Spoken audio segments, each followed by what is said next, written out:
आज सुबह उठकर जब मैंने अपने चेहरे को अपने मोबाइल के कैमरे में देखा तो मैंने देखा कि मेरे बाल दिशा सूचक यंत्र बने हुए थे। और आज हमारे विद्यालय में हमारी फेयरवेल पार्टी है जिसके लिए मुझे 9 बजे बुलाया जाता है, परंतु मैं प्रस्ताव को ठुकराकर 10 बजे जाने का प्रण लेता हूँ। उससे पहले मैं अपनी परेशानी रूपी बहन को स्कूल छोड़ने के लिए चल देता हूँ, because she is a teacher. और अब मैं पहुंच जाता हूं मंटा के घर पर, जहां पर मैंने देखा कि ये आधा तैयार हो चुका था और मैंने तो अभी नहाया भी नहीं था। बस इसी बात को ध्यान में रखकर मैं भी घर आकर तैयार हो जाता हूं। और कुछ ही समय पश्चात मंटा और उसकी मंडली का मेरे घर के बाहर आगमन होता है। तो बस मैं भी अपनी डिंग उठाकर चल देता हूँ भोला के पास, और यहाँ से भोला और मैं चल देते हैं सन्नाटा के पास कुछ आवश्यक सामग्री लेने के लिए। सामग्री लेकर हम रवाना होते हैं अपने विद्यालय के लिए, जहाँ रास्ते में मुझे पिछले साल की फेयरवेल याद आ गई। मैं इसी तरह विद्यालय जा रहा था और एक दुर्घटना के कारण मेरा हाथ फ्रैक्चर हो गया था। खैर, हम पहुँच जाते हैं विद्यालय के प्रवेश द्वार पर और यहाँ पर अपना पास दिखाकर हम विद्यालय के अंदर प्रवेश लेते हैं। यहाँ पर मुझे अपनी कुछ महिला मित्र नजर आती हैं जो कि स्वर्ग की अप्सराएं बनकर आई हुई थी।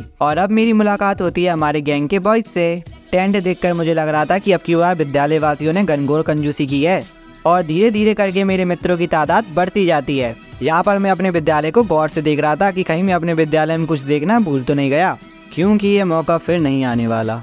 इतने में ही मेरी मुलाकात मेरी कुछ और महिला मित्रों से होती है। अब टेंट लगभग पूरा भर चुका था और हमें बैठने के लिए जगह तक नहीं थी, तो हम चल देते हैं मंच की ओर। और यहाँ पर खाना बनता देख तो मेरे चेहरे पर खुशी की लहर आ गई। अब मैं पहुँच जाता हूँ मंच के बिल्कुल नज़दीक और यहाँ पर मेरी मुलाकात कुछ ऐसे श्रेष्ठ योद्धाओं से होती है जो मेरे ब्लॉग तो देखते हैं लेकिन मुझे नहीं जानते। यहाँ से मैं पुनः नृत्य प्रस्तुतियाँ देखने के लिए पंडाल में उपस्थित हो जाता हूँ। यहाँ पर हमें दूर से कुछ भी दिखाई नहीं दे रहा था।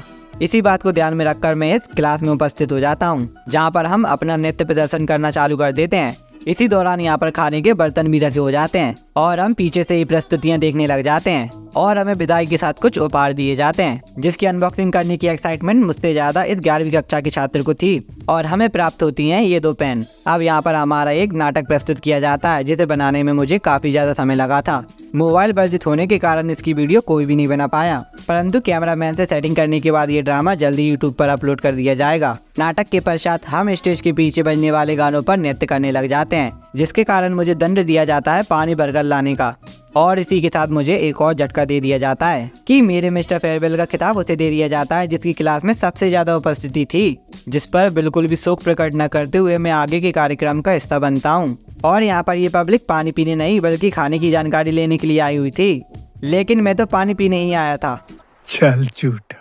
यहाँ पर तो बहुत ज्यादा भीड़ हो चुकी थी, जिससे बचकर मैं यहाँ डीजे सिस्टम के पास आ जाता हूँ और अब तो स्टेज पर ही चढ़ जाता हूँ। और यहाँ पर थोड़ा सा सामूहिक नृत्य भी हुआ था, जिसके बाद किसी कारणवश नृत्य को रोक दिया जाता है और हम पहुँच जाते हैं अपने क्लास टीचर के पास फोटो खिंचवाने। और यहाँ पर खाना प्रारंभ हो चुका था, लेकिन मैं ये बात किसी से कह नहीं पाया कि मुझे कितनी भूख लग रही है और मैं चुपके से जाकर अपनी थाली सजा लाया। और अगर सुबह के भूखे अगर शाम को खाना खा लें तो उन्हें भूखा नहीं कहते। और इस बालक को देखो जो हमें खाने के लिए पूरी लेने के लिए गया था, और यहाँ पर हमारा खाना समाप्त भी हो चुका है, लेकिन ये यहाँ पर अकेला ही ठूस रहा है।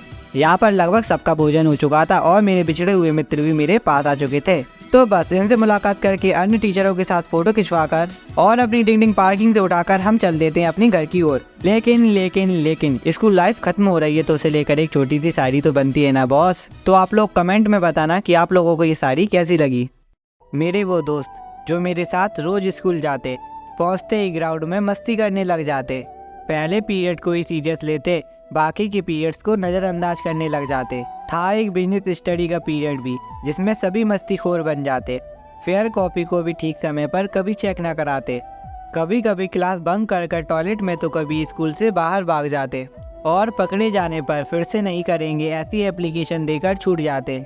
किसी भी कार्यक्रम में चाहे वो टीचर्स डे हो या एनुअल फंक्शन, सभी एक हो जाते।